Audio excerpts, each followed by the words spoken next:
안녕하세요. 역사를 사랑하는 박사입니다. 오늘 스페인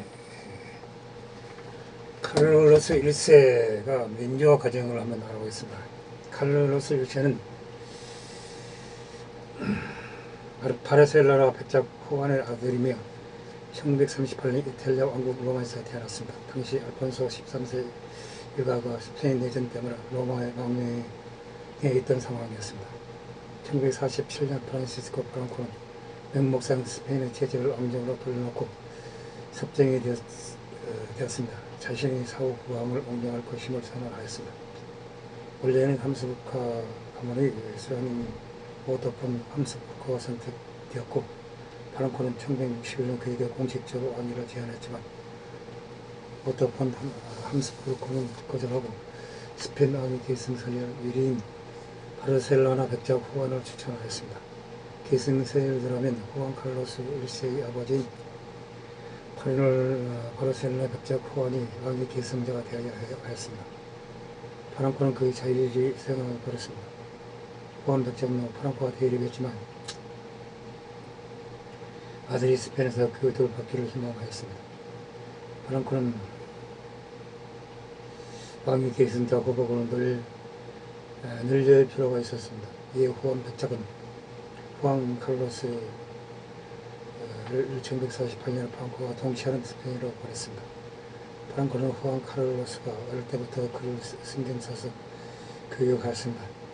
호환 칼로스는 스페인에서 학교를 졸업했고 1950년대 후반 프랑코는 그를 스페인 상군 사관학교에 보내 공부하게 하였습니다. 그리고 1960년대에서 1961년 사이에는 마드리드 컴플루텐세 대학교에서 국제정치와 자정학 등을 공부하게 하였습니다. 그런데 정작 스페인 내부 정치에 대해서는 일제히 교육하지 않았습니다. 호안 칼로스 왕자가 프랑코에게 내각회의에 참석시켜달라고 하였습니다. 자네께서 좋아하는 전혀 다른 방식으로 통치할 것입니다. 지금 정치에 대해 알아봤자 아무 도움이 안 될 것입니다. 라고 말하며 거절을 했다고 합니다. 이 에피소드의 신빙성을 의심하는 사람들에게 호안 칼로스 국왕은 자신이 직접 든 얘기라고 말하였습니다. 1912년에 그리스 덴마크의 소피아 공주와 결혼하였습니다. 호안 칼로스는 프랑코에게 매우 순종적이었습니다. 사상자의 프랑코는 스페인에서 살아있는 신과 같은 존재였습니다. 호안 칼로스는 필리페 6세가 태어났을 때 프랑코에게 제일 먼저 찾아가 아들 이름을 지어달라고 할 정도로 지어자세였습니다. 이에 프랑코가 필리페 페르난도 중에 고민하다 페르난도를 얼마 전에 있었으니 보로본 왕조의 초대 왕인 필리페가 좋겠다고 필리페로 지어줬다고 합니다. 1967년에 자신과 인적관계인 콘스탄티노스 2세가 장부들이 구태타로 망명하는 꼴을 본 후 호안 칼로스는 프랑코에게 더욱 납작을 들었습니다. 다만 아버지 바르셀로나 백작 호안과 떨어져 자란 호안 칼로스는 프랑코에게서 일정한 부성인을 아들이 없었던 프랑코 본인은 국왕을 아들처럼 아끼며 지냈습니다. 호안 칼로스는 공주 본적인 자리에서 프랑코 옹호 발언을 하지는 않았으나 사석에서는 다른 사람이 프랑코를 비판한 걸 용납 안 할 정도로 프랑코에 대한 친밀감이 컸습니다. 프랑코는 카를리스타나 보로본 왕조의 다른 유럽 왕족들을 가도 졸전하면서 계속 호안 칼로스를 결혼하였습니다. 그런 프랑코를 따랐습니다. 그런 호안 칼로스에게 다 대만족한 프랑코는 자신에게 복종할 생각이 없는 호안 백작 대신에 호안 칼로스를 새 국왕으로 결정하고 1969년 그를 행정법으로 통해 스페인의 왕 동시에 자신의 후계자로 선언하였습니다. 전통적으로 스페인의 왕위 계승자에게 아리스토리아스 공이라는稱호가 부여되나 영국의 왕위 계승자에게 프란시스 5번 1제라는稱호가 부여된 것과 같은 이치입니다. 프랑코는 후일 호안 칼로스 1세에게 스페인국이라는 칭호를 주었습니다.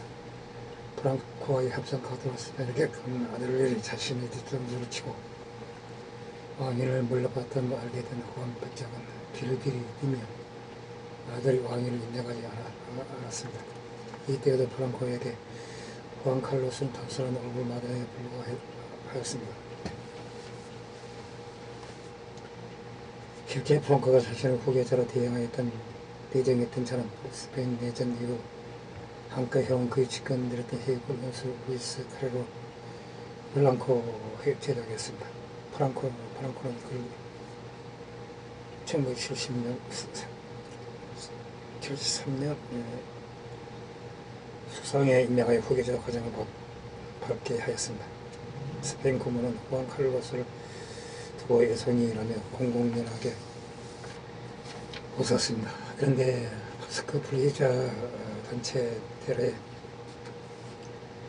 블랑코 제독이 암살당하는 변수가 생겼습니다. 갑작스럽게 후계자를 잃게 된 프랑코 제재는 상당히 난감한 상황이 되었습니다.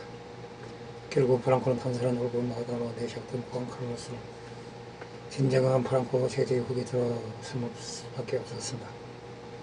국무도 후안 칼로스가 이디 카우디오가 되길 바라는 것으로 여론이 반전되었습니다. 프랑코는 군백의 후안 칼로스에 대한 절대적인 지지를 주문한 후안 칼로스 권위를 씌워주었습니다. 아버지를 대신해 스페인 왕의 계승자가 된 후안 칼로스 1세는 프랑코가 죽은 직후인 1975년 11월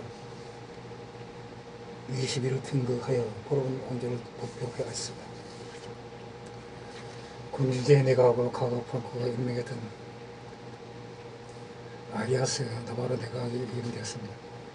1976년 1월 28일 코르테스 선언은 프랑코 제재와 스페인 왕국 연습성을 강조하며 과거 저항적인 모습을 보여 후안 칼로스 1세 지하의 스페인 과거와 다를 바 없는 군사 독재로 흘러가는 듯하였습니다. 번거파를 필요하던 프랑코 주지자들은 후안 칼로스 1세가 카우디오를 대시한 철권 통치를 하기를 바랐습니다. 이에 전 세계가 후안 칼로스 1세가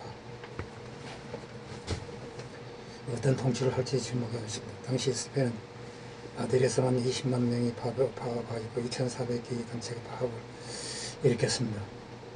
스페인 경제는 악화되면서 국민들의 분노는 가중되고 후안 칼로스 1세는 프랑코 제도의 의지는 군주의 자체를 이발하다는 것을 인식하였습니다. 나바로 총리를 번거파기 기술하고 비판한다 박하여 자진 사퇴하게 하였습니다. 그리고 1976년에 아돌프 수아레스를 총리에 임명하고 민주화 개혁에 착수하였습니다. 수아레스 역시 프랑코 정권 시절의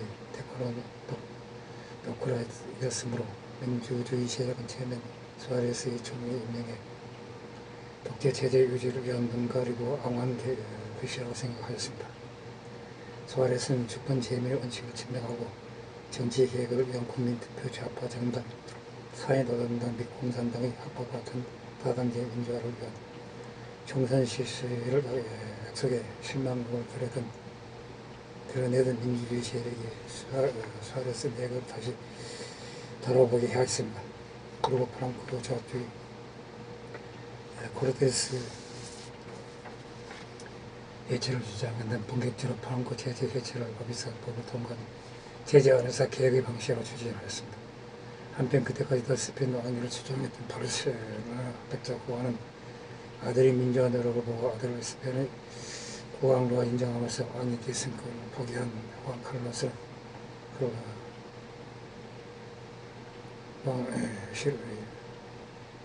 1977년 6월 전국 단위 국회의원 총선을 실시하였습니다. 스페인 역사에서 약 40년 만에 총선거였습니다. 총선을 소집된 새로운 여왕원제 의회는 1978년 민주의원 내각제 지방자치 여왕원제 입헌구주제에 기반한 현행 스페인 헌법을 제정한 공식적으로 프랑코 제재를 해체시켜버렸습니다. 스페인의 칼로스 1세에 대해서는 한번 알아봤습니다. 당시 민주화 과정은 어렵습니다. 이상 이야기를 마치고자 합니다. 감시 부족합니다. 양해 부탁드립니다. 감사합니다.